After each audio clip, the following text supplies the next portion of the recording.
Em 1981, aconteceu uma parada tipo estatisticamente bizarra. Bizarra e muito improvável, né? Muito. A Macy's, que era aquela gigante absoluta das lojas de departamento na época, estava perdendo em volume de compra de cafeteiras para uma lojinha completamente desconhecida lá de Seattle. Uma loja que operava com o quê? Umas 4 portas no máximo? Uhum, só 4 unidades. E essa anomalia estatística não só mudou a vida de um homem chamado Howard Schultz, mas assim, reescreveu totalmente a forma como o mundo inteiro consome café hoje. E também como a gente entende o varejo. Porque a disparidade nos números era absurda. Como é que uma operação local, minúscula, que na época vendia só grãos torrados, precisava de mais filtros e mais garrafas térmicas da marca Ramarplast do que uma rede nacional inteira? Era literalmente um sinal vermelho piscando no meio de uma planilha de vendas gigante, né? Indicando que algo extraordinário estava rolando lá no noroeste dos Estados Unidos. Exato. Um fenômeno escondido nos dados. E é exatamente esse o foco do nosso mergulho de hoje. A gente vai explorar a fundo essa jornada do Howard Schultz e a transformação da Starbucks, usando como base principal a autobiografia dele, o livro Dedique-se de Coração, que ele escreveu com a Dory Jones Young. Que é um material riquíssimo, por sinal. Demais. A nossa missão aqui é entender a mecânica por trás dessa expansão, sabe? Como uma lojinha de bairro virou um símbolo global com mais de 30 mil unidades em 70 países. E, o mais importante, a gente quer testar aquela premissa central do Schultz. Aquela ideia de liderar com coração. Isso. A ideia de que é possível liderar uma corporação gigantesca, priorizando as pessoas, nutrindo a alma do negócio e, mesmo assim, gerar um sucesso comercial tipo estrondoso. O que, na prática, exige que a gente olhe muito além do marketing da marca. A gente precisa dissecar a estrutura financeira, as decisões de gestão e os riscos quase fatais que moldaram tudo isso. Porque a história da Starbucks é um estudo de caso purinho sobre como quebrar sistematicamente o status quo na indústria de restaurantes e varejo. Certo. Então vamos desempacotar isso tudo. E eu acho que o melhor lugar para começar é justamente pelo homem que notou essa anomalia toda nos dados. Porque o Howard Schultz não nasceu em berço de ouro, ele não tinha conexões na alta roda de Wall Street. Longe disso, né? Muito longe. Ele cresceu num conjunto habitacional subsidiado pelo governo, lá no Brooklyn, em Nova York. Um ambiente bem difícil, marcado pela pobreza mesmo. E a grande chance da vida dele veio com uma bolsa de estudos para jogar futebol na faculdade. Uma trajetória de muita ralação até conseguir entrar no mundo corporativo. Pois é. E depois de formado, ele trilha um caminho bem corporativo clássico. Ele vai para a Xerox, se destaca muito em vendas, ganha dinheiro, compra uma casa bacana, ou seja, o sonho americano padrão estava ali, garantido. Tava feito. Estava feito. Mas aí ele larga isso tudo para ser gerente geral da subsidiária americana de uma fabricante sueca de utensílios de cozinha. E é exatamente dessa cadeira que ele vê os dados da Macy's perdendo feio para Starbucks. E aí, ele vira tipo um olheiro de tecnologia descobrindo uma startup brilhante numa garagem, sabe? É a analogia perfeita. Porque ele faz o que qualquer bom investigador de negócios faria na situação dele. Ele pega um avião para Seattle para ver esse fenômeno com os próprios olhos. Para ver qual era a mágica. Isso. E o que ele encontra não é uma máquina de vendas super otimizada, sabe? Ele encontra uma espécie de santuário. Nossa, um santuário?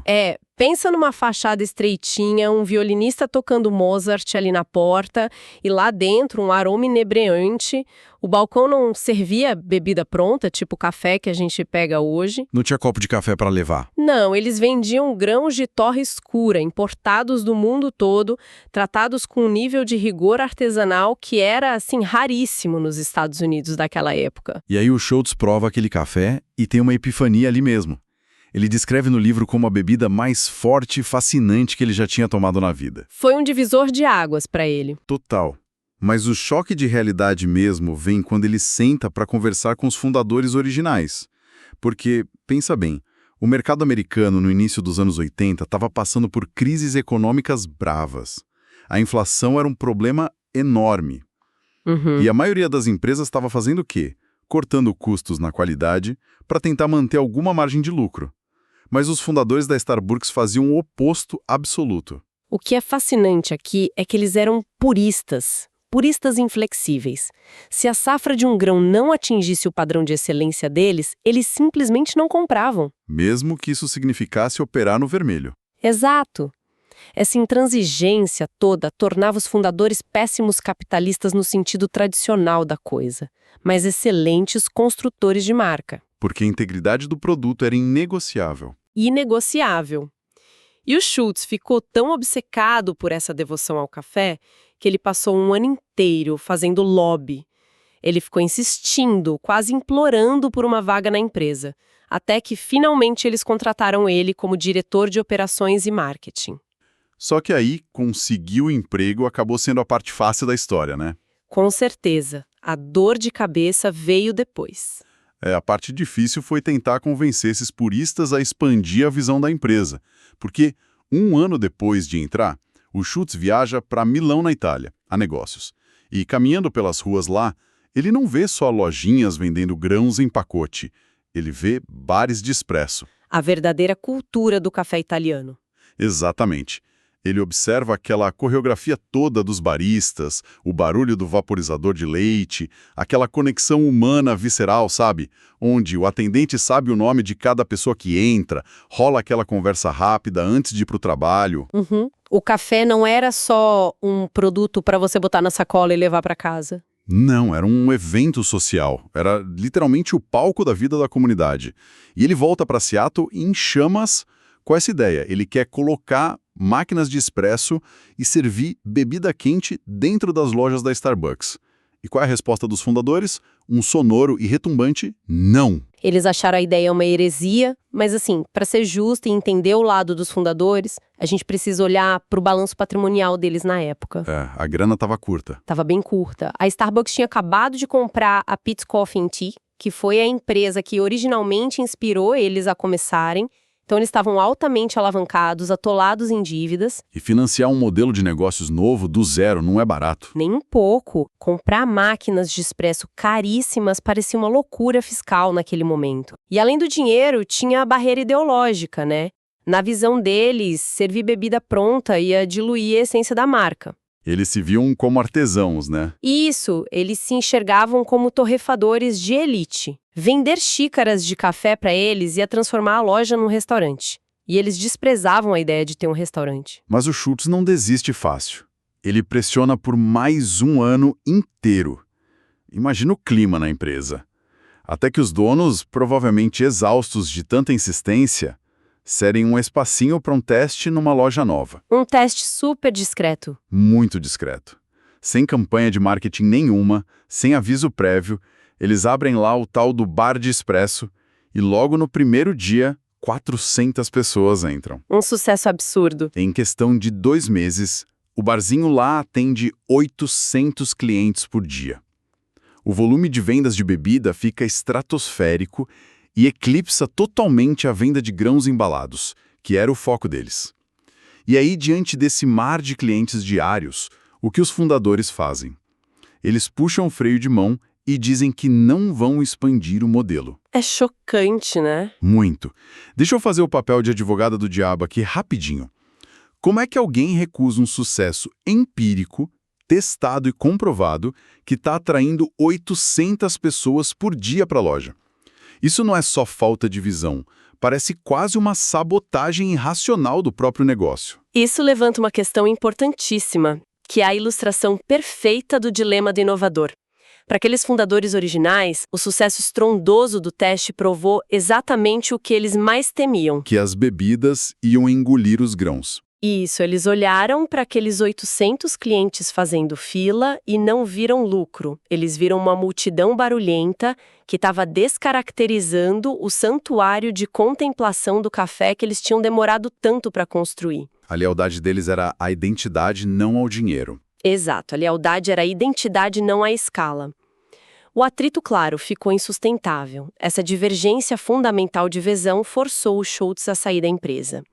Ele sai e funda a própria rede de cafés dele, o Il Giornale, focado 100% nessa experiência do bar italiano. E o Giornale decola super rápido, né? O modelo se prova de novo. E aí a gente chega em 1987 e o tabuleiro vira de uma vez por todas. Os fundadores originais decidem focar todas as energias neles, nos ativos da Peet's, e colocam a Starbucks à venda. Tudo à venda. Tudo. As lojas de Seattle, a fábrica de torrefação, o nome da marca, tudo por 3,8 milhões de dólares. O Schultz, óbvio, vê ali a chance de ouro de unificar a visão dele, mas ele precisa levantar esse capital numa velocidade absurda. E é justamente nesse momento de pura vulnerabilidade que um dos grandes investidores do El Jornal tenta dar um golpe corporativo. Uma rasteira clássica. Uma rasteira. Esse cara planejava comprar Starbucks por conta própria, varrer o Schultz para uma posição subordinada e tomar o controle de toda a operação. E a mecânica de como Schultz lidou com essa tentativa de aquisição hostil é o que acabou definindo o DNA da futura corporação.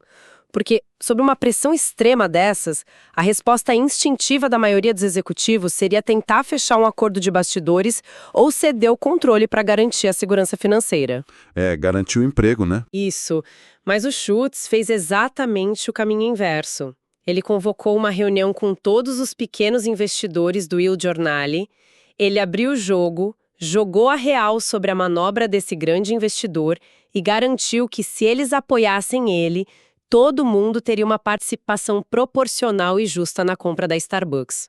Ele basicamente usou a transparência corporativa como uma arma contra aquele capital predatório. Perfeito.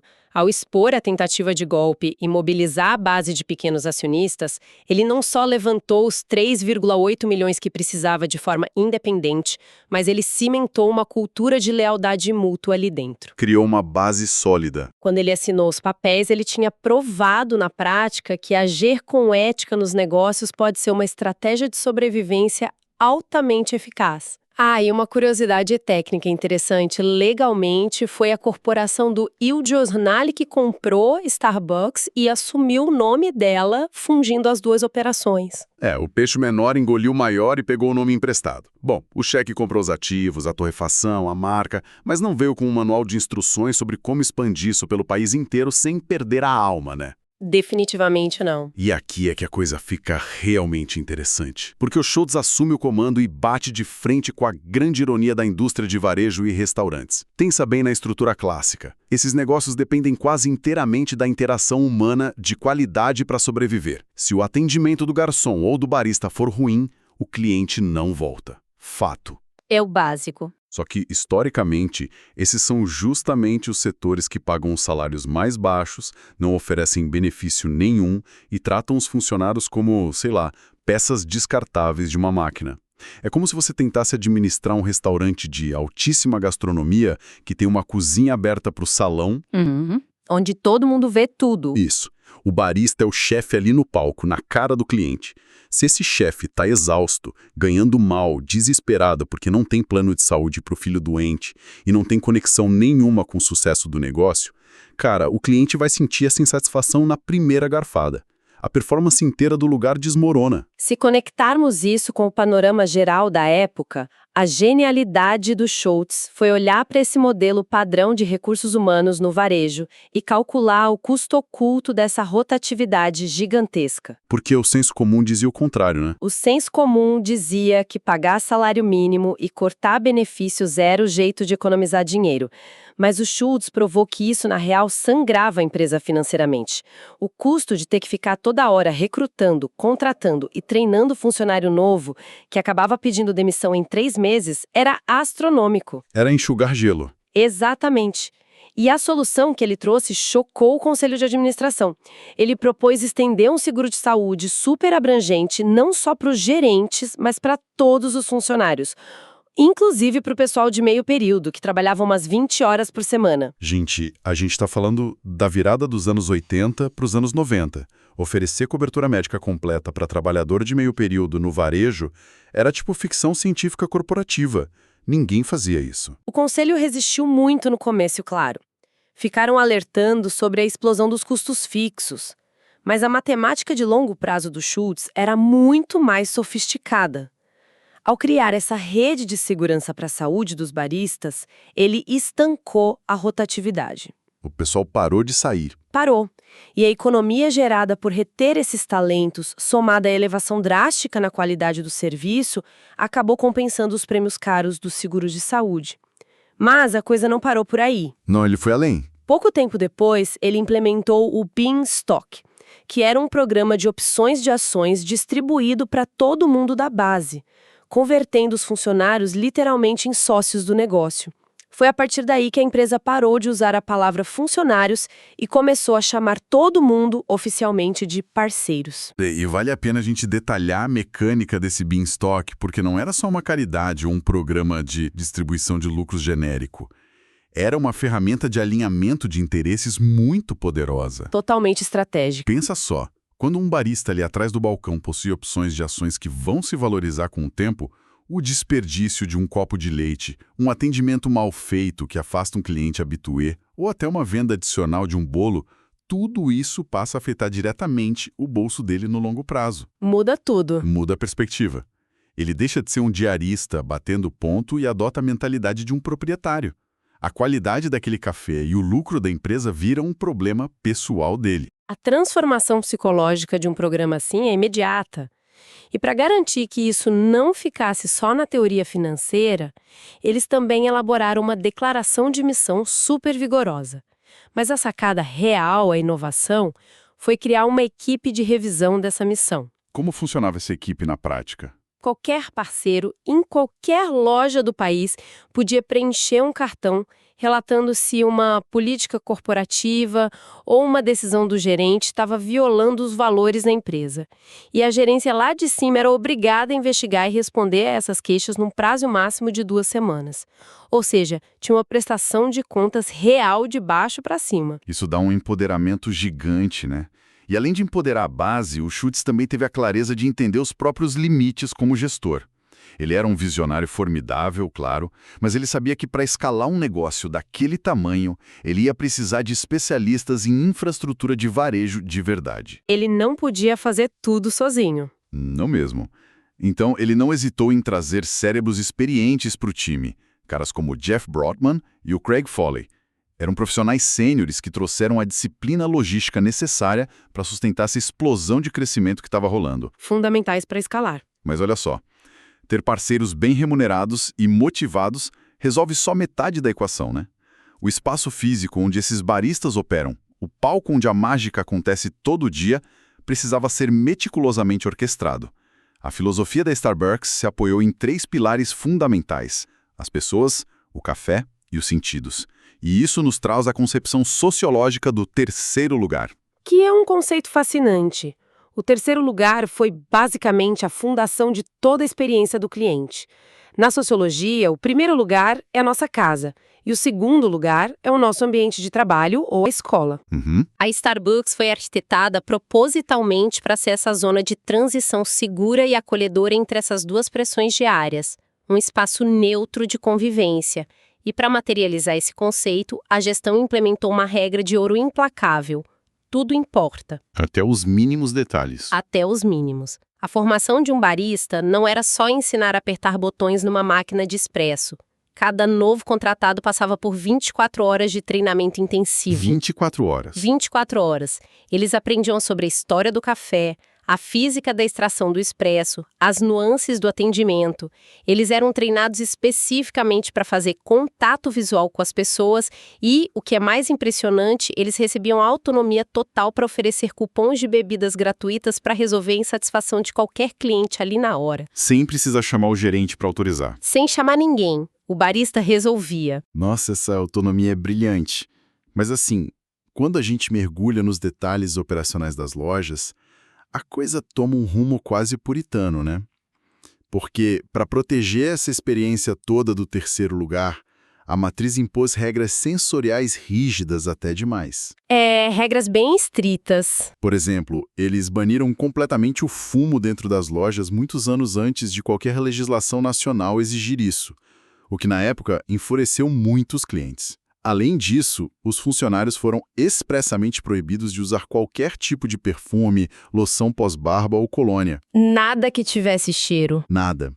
A empresa também se recusou veementemente a vender sopas, sanduíches quentes de pastrame ou qualquer refeição cozida. Chegaram a proibir o uso de grãos aromatizados quimicamente. E aqui entra um grande questionamento que quem está ouvindo deve estar se fazendo. Qual? A gente passou os últimos minutos exaltando como a empresa revolucionou o tratamento humano, deu ações para os baristas, chamou todo mundo de parceiro, e aí, de repente, a matriz dita até o cheio que o funcionário pode ter e proíbe vender comida no café para não misturar os aromas. Isso não soa meio ditatorial e contraditório com aquele discurso todo de empoderamento e liberdade? Olha, pode soar como um controle tirânico da vida pessoal à primeira vista, sim. Mas a lógica por trás disso é a proteção feroz do principal ativo da empresa. Cada loja da Starbucks foi desenhada para funcionar como um outdoor tridimensional e multissensorial. Um outdoor multissensorial? Isso. A promessa central da marca é aquele aroma inconfundível do café torrado assim que você abre a porta da loja. Se esse aroma tiver que competir com o cheiro forte de uma sopa de cebola fervendo, com o cheiro de fritura ou com um perfume doce de um funcionário, a ilusão sensorial é destruída instantaneamente. Quebra o encanto. Quebra na hora. O cliente deixa de estar num café na Itália romântica e volta a estar numa lanchonete comum de esquina. Então, as regras não eram para policiar o indivíduo. Eram diretrizes de design de ambiente. Tudo precisava harmonizar. Até mesmo a identidade visual das embalagens dos grãos importados seguia essa reverência, sabe? Como assim? Por exemplo, um tambor africano ilustrava o pacote de café do Quênia, um tigre feroz representava o grão de Sumatra, um tucano supercolorido simbolizava a Nova Guiné. Nada, absolutamente nada ali era aleatório. E essa obsessão pela integridade do produto e da experiência forçou a empresa a elevar os próprios padrões logísticos também, né? Para conseguir entregar o melhor expresso, eles precisavam garantir a compra exclusiva de grãos arábica da mais altíssima qualidade, e isso significava pagar prêmios bem acima do valor de mercado para produtores rurais em países em desenvolvimento. Era o custo da excelência. Pois é. E a expansão colossal da rede exigiu que a marca equilibrasse esse apetite voraz por crescimento com uma responsabilidade ambiental e social real. A qualidade não era só uma estratégia de marketing para eles, era uma necessidade de sobrevivência do modelo de negócios. E é bem desse ponto que a tese do livro do Schutz se confirma plenamente, porque construir uma rede global baseada em valores éticos rigorosos, pagando salários melhores e garantindo benefícios amplos, não sufocou a lucratividade da Starbucks em momento nenhum. Fez exatamente o oposto, né? O oposto. Foi esse modelo humano que catapultou a empresa. O consumidor não estava comprando só um copo de café de $3, ele estava comprando a inclusão temporária naquele ecossistema acolhedor. O respeito pelos parceiros gerou um serviço excepcional. Que gerou lealdade. Que, por sua vez, gerou uma lealdade inabalável do cliente, resultando naqueles retornos financeiros que, assim, destroçaram todas as expectativas de Wall Street. A autenticidade não foi um obstáculo ao crescimento, foi um motor de propulsão. O que nos permite fechar o raciocínio de hoje com uma clareza absoluta sobre a jornada do Howard Schultz. Aquele garoto pobre das habitações do Brooklyn não descobriu só uma lojinha promissora lá em Seattle. Ele descobriu um modelo de negócios que desafiava a gravidade corporativa. Uma quebra de paradigma. Total. Ele provou que aquelas planilhas financeiras tradicionais que mandavam espremer os funcionários até o limite estavam, na verdade, erradas matematicamente a longo prazo. Investir no ser humano e proteger zelosamente a qualidade de um produto não é uma atitude romântica ou ingênua. Pelo contrário, é uma das estratégias de dominação de mercado mais implacáveis que existe. E mais duradouras também. Sem dúvida. A construção do império da Starbucks se baseou inteiramente no poder tátil, olfativo e emocional desse terceiro lugar. O barista sorrindo para você, o som do vaporizador, o seu nome escrito à mão lá no copo de papel. Aquele toque humano essencial. Só que a realidade do nosso consumo mudou drasticamente nos últimos anos. A gente vive agora na era da hiperconveniência, né? Tudo é dominado por aplicativos no celular, pede-se o café pelo aplicativo, a pessoa entra na loja de cabeça baixa, olhando para a tela, pega o copo no balcão e sai sem trocar uma única palavra, sem sequer olhar nos olhos de um funcionário. É o isolamento digital invadindo o espaço físico. Exatamente. A planilha digital E essa busca enlouquecida pela máxima eficiência estão tentando engolir a experiência sensorial mais uma vez. E a grande questão que fica latejando para a gente pensar é, enquanto a tecnologia empurra o mundo inteiro para o isolamento e o varejo vira cada vez mais uma linha de montagem silenciosa, será que a Sereia Verde vai conseguir manter a sua alma intacta? É um baita desafio para o futuro. Fica aí a reflexão para quem está nos ouvindo. Até a nossa próxima análise a fundo.